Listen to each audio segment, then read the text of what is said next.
With all due respect to the millet man of India, నాకు కొన్ని questions ఉన్నాయి. కొన్ని ఏం కాదు, జస్ట్ ఒక 2-3 క్వశ్చన్స్ అంతే ఉన్నాయి. అందులో అతను చెప్పిన దాని ప్రకారం మిల్లెట్ మ్యాన్ ఆఫ్ ఇండియా సెల్ఫ్గా అతనే చెప్తాడు ఏంటంటే 4 to 5 జనరేషన్స్ బ్యాక్ నుంచి మనకి ఈ రైస్ని రుద్దబడింది అనేసి. సరే ఓకే, ఒప్పుకున్నాము 4 to 5 జనరేషన్స్. మరి ఆ 4 to 5 జనరేషన్స్ నుంచి మనకి ఎందుకు ఇప్పుడు వస్తున్న డయాబెటీస్ లాంటివి, హైపర్ టెన్షన్ లాంటివి, అతన్ని భాషలో చెప్పాలి అంటే బ్లడ్ విస్కాసిటీని పెంచేటివి, అలాంటి డిజీజ్ మరి అప్పుడు ఎందుకు లేవు? అప్పుడు వాళ్ళు తిన్నది కూడా ఈ రైసే కదా, అప్పుడు తిన్నది కూడా ఈ పాలిష్డ్ రైసే కదా, మరి అప్పుడు లేనిది ఇప్పుడు ఎందుకు వస్తున్నాయి? సో ఒక రైసే కాదు, దానికి సంబంధించిన ఇంకా కొన్ని అదర్ ఫ్యాక్టర్స్ దానికి తోడవుతున్నాయని అర్థం. ఆ అదర్ ఫ్యాక్టర్స్ ఏంటంటే లైఫ్ స్టైల్ మోడిఫికేషన్స్, తర్వాత సెడెంటరీ లైఫ్ ఎక్కువ అయిపోవడము, ఇలాంటివన్నీ యాడ్ అవుతుండడం వల్ల దాన్ని మనం కల్ప్రిట్గా చూపిస్తున్నాం. గ్లూకోజ్ అని మొత్తంగా గ్లూకోజ్ని కల్ప్రిట్గా చూపిస్తున్నాం. ఫస్ట్ ఆఫ్ ఆల్ ఈ గ్లూకోజ్ని కల్ప్రిట్గా చూపించడమే ఒక పెద్ద కార్పొరేట్ బిజినెస్. ఎందుకంటే మా తాతలు ముత్తాతలు అందరూ కూడా అదే గ్లూకోజ్ తిన్నారు, అదే వైట్ రైస్లో పచ్చడి కలుపుకొని తినేవాళ్ళు. మరి వాళ్ళకి మంచి 6 packs ఉండేటివి, మరి అప్పుడు వాళ్ళకి లేదే, ఇప్పుడు ఎందుకు వస్తున్నాయి? ఇది ఫస్ట్ పాయింట్. ఇంకో పాయింట్ ఏం చెప్తాడు, అండ్ ఐ టోటలీ అగ్రీ, ఈ పాయింట్ ప్రకారం I totally agree. Mammals okay, but still ఆవు నుంచి వచ్చే పాలు హ్యూమెన్స్కి యాక్చువల్గా అవసరం లేదు. But still same life style changes వల్ల కాల్షియం సప్లిమెంట్స్ తక్కువ అవడం వల్ల, కాల్షియం బాడీలో తక్కువ అవడం వల్ల ఒక సప్లిమెంటరీ కింద మాత్రమే చెప్తారు సైంటిస్టులు. డైటరీ సప్లిమెంట్స్ అంటారు, డైరీ ప్రోడక్ట్స్ నుంచి వచ్చే ఏదైనా తీసుకోండి అని అంటారు, అంతేగాని టోటల్గా మిల్క్ మీద ఆధారపడమని చెప్పరు. I totally accept, that is a big business.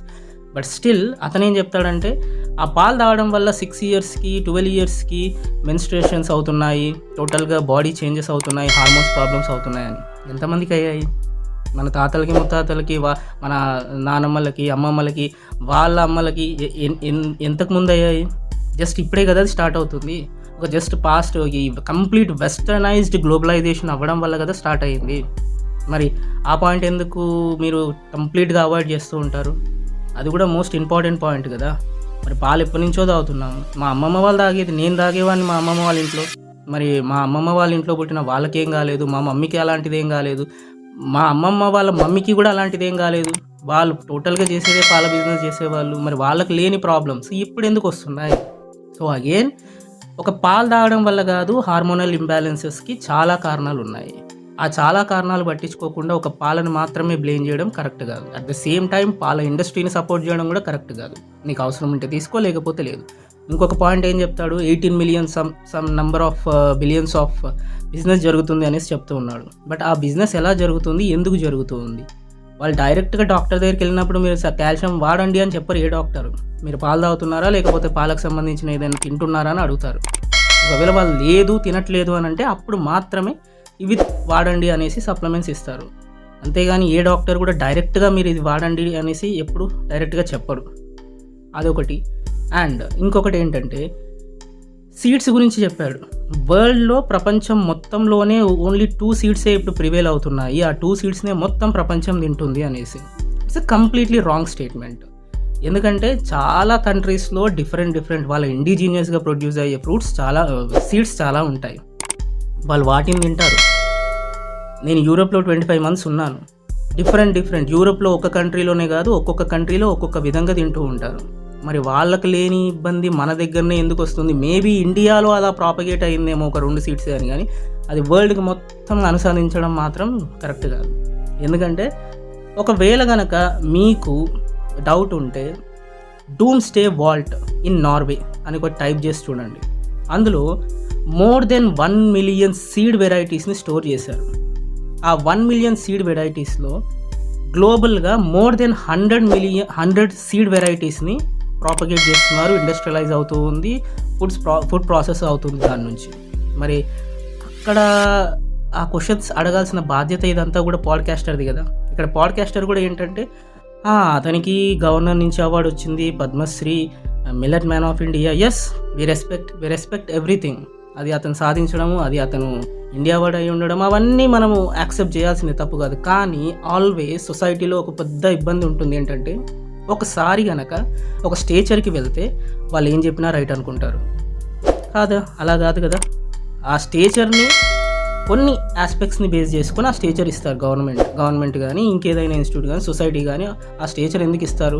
అతను చేసిన కొన్ని ఆస్పెక్ట్స్ని, అతను చేసిన కొన్ని మంచి పనులని బేస్ చేసుకొని ఇస్తారు అంతే. బట్ ఆ స్టేచర్కి వెళ్ళిన వాళ్ళు ఏం చెప్పినా రైట్ అనేది అండ్ అతను ఏ బ్లేమ్ వేసినా రైట్ అనేది కూడా కరెక్ట్ కాదు. సో యాజ్ ఎ పాడ్కాస్టర్ మీరు న్యూట్రల్గా ఉండాలి. ఎందుకంటే ఎవిడెన్సెస్ కావాలి. మీరు ఎలా బిహేవ్ చేశారంటే, సార్ నేను ఎవిడెన్సెస్ లేవనుకున్నారు, బట్ మీరు ఒక ఎవిడెన్స్ చెప్పారు కదా, నాకు సాటిస్ఫై అయ్యింది. మీ సాటిస్ఫాక్షన్ గురించి కాదు కదండి మీరు చేసేది పాడ్కాస్ట్. ఇప్పుడు ఒకసారి మీరు బిగినింగ్లో చేసినప్పుడు పాడ్కాస్ట్ ఓకే, మీ సాటిస్ఫాక్షన్, మీ వ్యూస్, మీ పర్సనల్ గ్రోత్ కోసం. బట్ ఇప్పుడు మీరు ఒక స్టేజర్కి వచ్చారు. మీకు ఉన్న సబ్స్క్రైబర్ కౌంట్, మీ ఫాలోవర్స్, మీకు వచ్చే వ్యూస్, వీటిని బేస్ చేసుకొని మీరు ఎలా ఉండాలి? న్యూట్రల్గా ఉండాలి. ఎందుకు మీరు నార్త్ ఇండియన్ పాడ్కాస్టర్స్ లాగా అయిపోతున్నారు? ఎంతో మంచి ఎఫెక్టివ్గా మాట్లాడేవాళ్ళు ఇప్పుడు ఎందుకు క్వశ్చనింగ్ చేయట్లేదు? ఎందుకు క్వశ్చన్ చేయాలి? యాజ్ ఎ పాడ్కాస్టర్ వాళ్ళు చెప్పేది వినడం కాదు కదా, మీరు క్వశ్చన్ చేయాలి. ఏంటి సార్ మీరు చెప్తున్న దానికి ఎవిడెన్సెస్ ఏంటి అనాలి. డూమ్స్డే వాల్ట్ గురించి అడగాలి. కాల్షియం సప్లిమెంటరీ ఇండస్ట్రీ ఎందుకు స్టార్ట్ అయిందని అడగాలి. ఎందుకు మీరు ఓన్లీ 2 గ్రెయిన్స్ని మాత్రమే అంటున్నారు, మిగతా వాళ్ళు ఏవేవో తింటారు కదా అని అవే అని అడగాలి.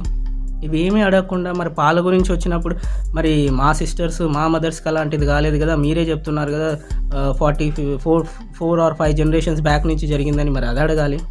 అది అడగకుండా చెప్పినవన్నీ వింటూ ఉంటే చెప్తూనే ఉంటారు. Nothing wrong in that. అతను చెప్పేది అతనికి రైట్ ఉంది చెప్తాడు, అండ్ అతను ఉన్న స్టేచర్లో మనం రెస్పెక్ట్ ఇవ్వాలి కూడా. But the same time questions కూడా అడగాలి కదా. జస్ట్ అలాగా వినేసి అండ్ కమెంట్స్ చూశాను. కమెంట్స్లో కూడా ఏంటంటే ఇంకా నేను వాళ్ళ గురించి మాట్లాడాల్సిన అవసరం లేదు, బట్ ఫ్యాక్ట్స్ తెలియని వాళ్ళు అలాగే మాట్లాడుతూ ఉంటారు. బట్